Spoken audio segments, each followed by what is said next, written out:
Hi everyone, कैसे हो आप सभी लोग। आई होप आप लोग अच्छे होंगे।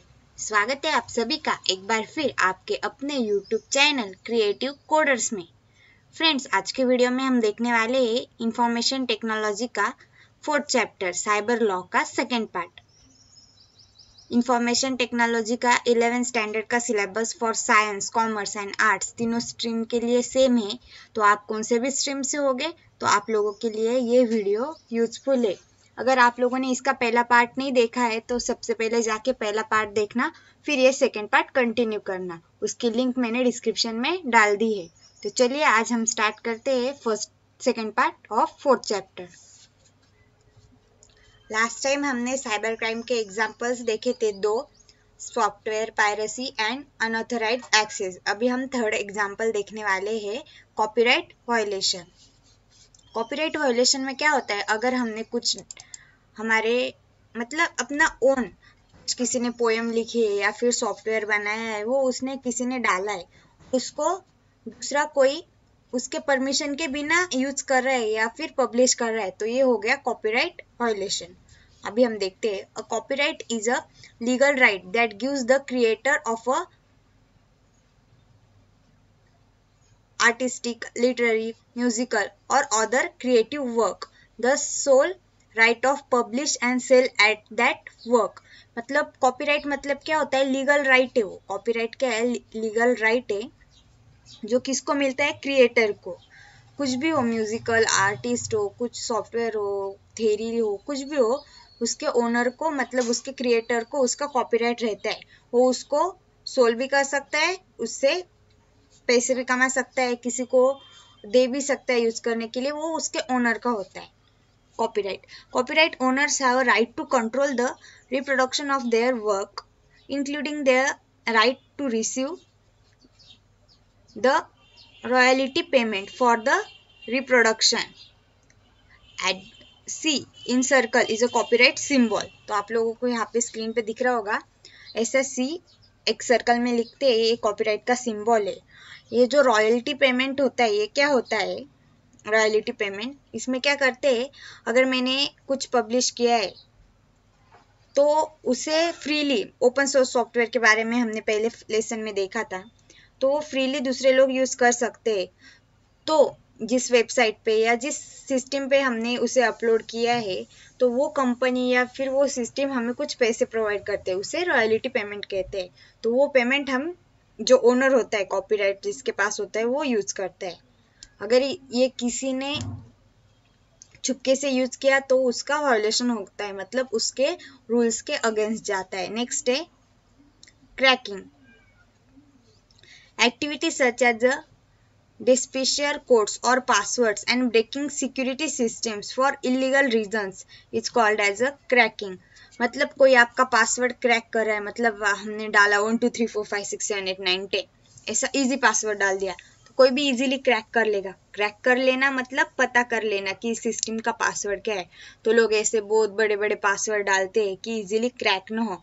तो सिस्टम अपने सिस्टम में या फिर मोबाइल पे आप जो पासवर्ड डालते हैं वो कोई क्रैक ना कर ले, इसलिए आप लोग हार्ड वाला पासवर्ड डालते हैं, आपके जीमेल का या फिर अकाउंट का, नेट बैंकिंग का। तो वैसे ही यहाँ पे भी होता है, अगर किसी ने आपका पासवर्ड क्रैक कर लिया तो उसे क्रैकिंग कहते हैं। फिर पासवर्ड हो, कोड हो, सिक्योरिटी सिस्टम कुछ भी चलता है जिसे हम एक्सेस मतलब सिक्योरिटी पर्पज रखते हैं, उसे किसी ने क्रैक कर लिया तो वो क्रैकिंग के अंडर आता है। The crackers will use a program और script known as a crack that has been written specifically to do what they are hoping to achieve। Crackers क्या करते हैं, क्रैक यूज करते हैं, एक प्रोग्राम होता है क्रैक नाम का, जिसका यूज करके वो इजीली ये सब क्रैक कर सकते। ये हो गए हमारे आज के 2 एग्जाम्पल। नेक्स्ट एग्जाम्पल है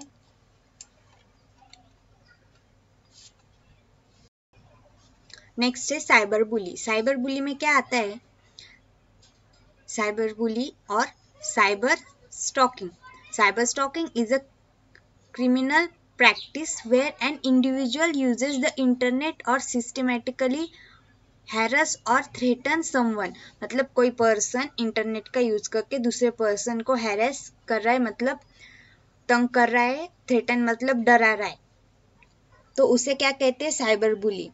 this crime can be pretended through email, social media, chat rooms, instant messaging, client and any other online medium।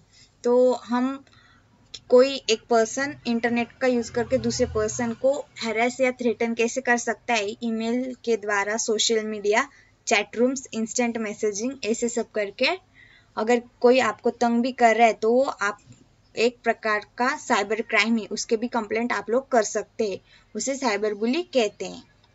Next है फिशिंग। इसमें पी साइलेंट है, ये भी एक साइबर क्राइम है।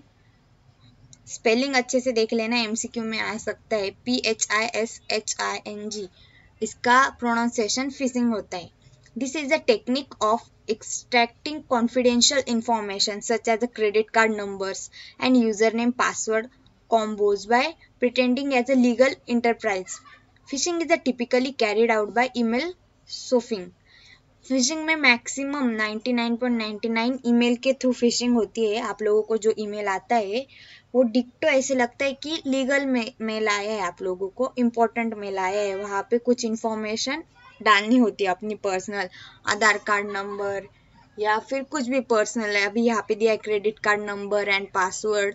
तो हमें समझ में नहीं आता कि ये साइबर क्राइम के अंडर हमें मेल आया है, हम अपनी पर्सनल इन्फॉर्मेशन उसमें डाल देते हैं एंड उसके बाद आपका डेटा हैक होता है, आपका अकाउंट, बैंक अकाउंट हैक हो जाता है, आपकी सारी पेमेंट या फिर पर्सनल इन्फॉर्मेशन लीक हो जाती है, पेमेंट आपके अकाउंट से हो जाता है। तो ये सब आता है फिशिंग के अंडर एंड ये आप लोगों के साथ जीमेल के थ्रू हो सकता है। मतलब जो भी कुछ आपको ईमेल आता है हमेशा चेक कर लेना चाहिए ये वैलिड ईमेल है या नहीं, जब भी आप कुछ पर्सनल डेटा एंटर करते हैं तब। Next है plagiarism. Plagiarism is presenting someone else's work or ideas as your own without their consent.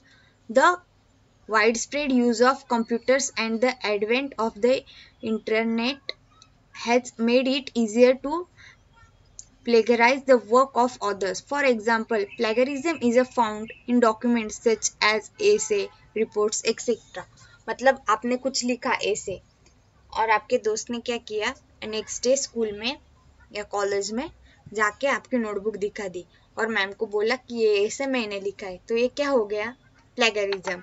मतलब आप दूसरे की इंफॉर्मेशन विदाउट उसके कंसर्न, उससे पूछे बिना, उसके हाँ बोलने के बिना आप लोगों ने अपने नाम से पब्लिश कर दिया या फिर किसी के साथ शेयर कर दिया, तो ये हो गया प्लेगरिज्म। ये भी साइबर क्राइम के अंडर आता है।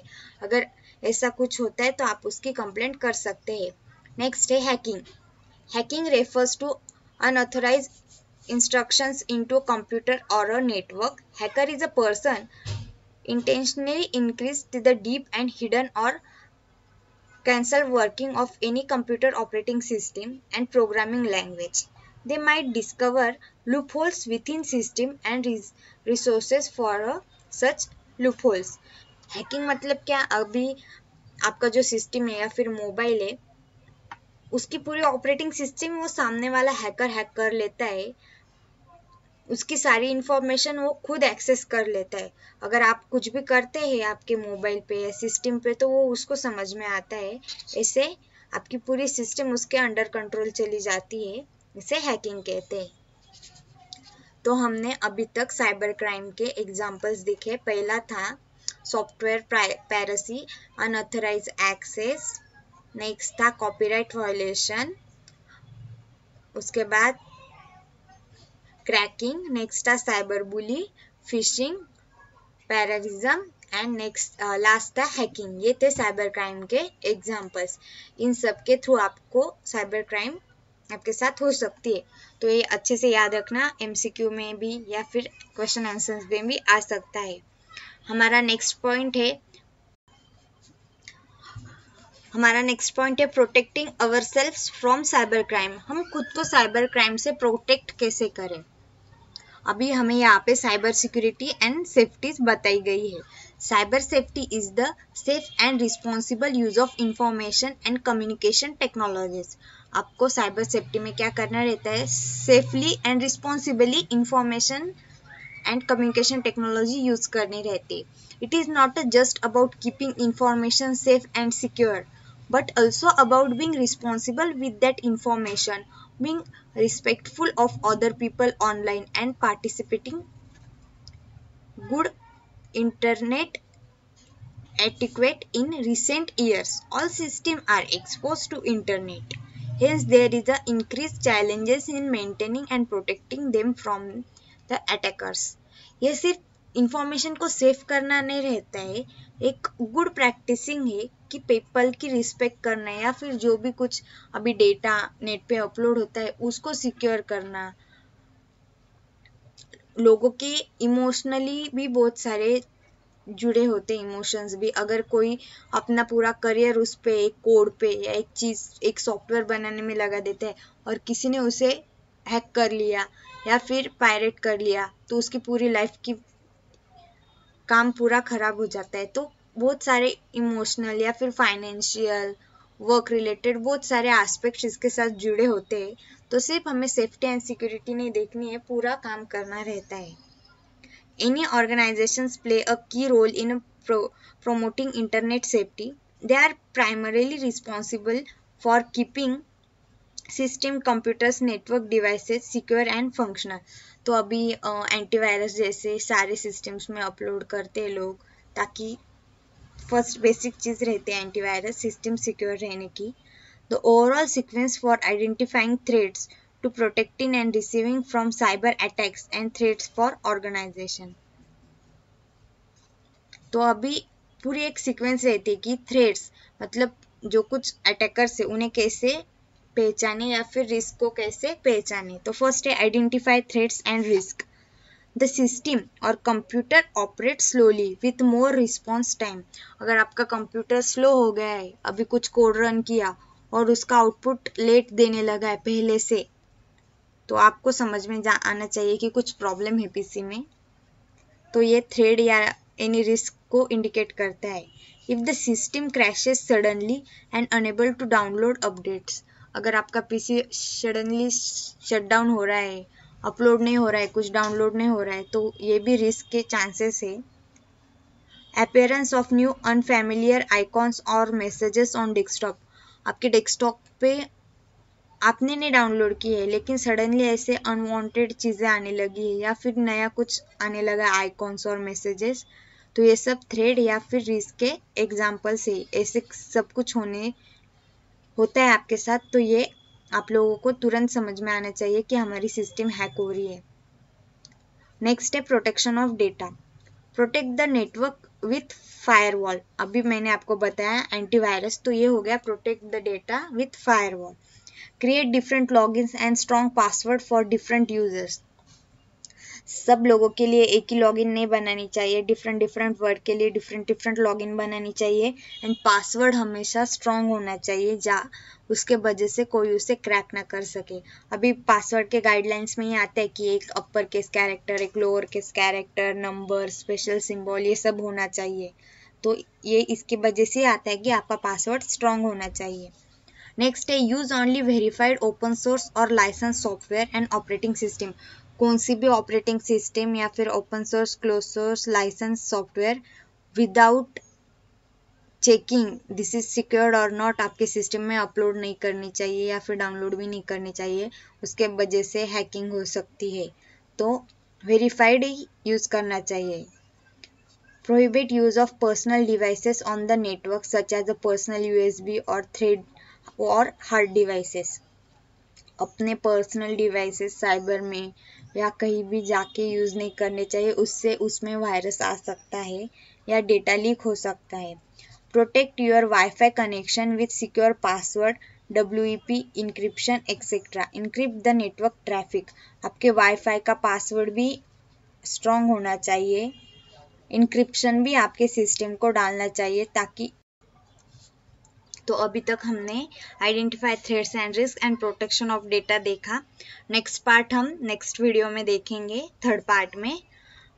अगर आपने इस वीडियो का फर्स्ट पार्ट नहीं देखा है साइबर लॉ का, तो उसकी लिंक मैंने डिस्क्रिप्शन में डाल दी है, तो वहाँ से जाके आप फर्स्ट पार्ट देखना एंड आप लोगों ने 1 2 3 लेसन्स भी नहीं देखे होंगे या फिर प्रैक्टिकल्स रिलेटेड कुछ देखा नहीं होगा, तो उसके सारे लिंक्स मैंने डिस्क्रिप्शन बॉक्स में डाल दिए हैं, तो वहाँ से जाके आप कौन से भी वीडियो देख सकते हैं।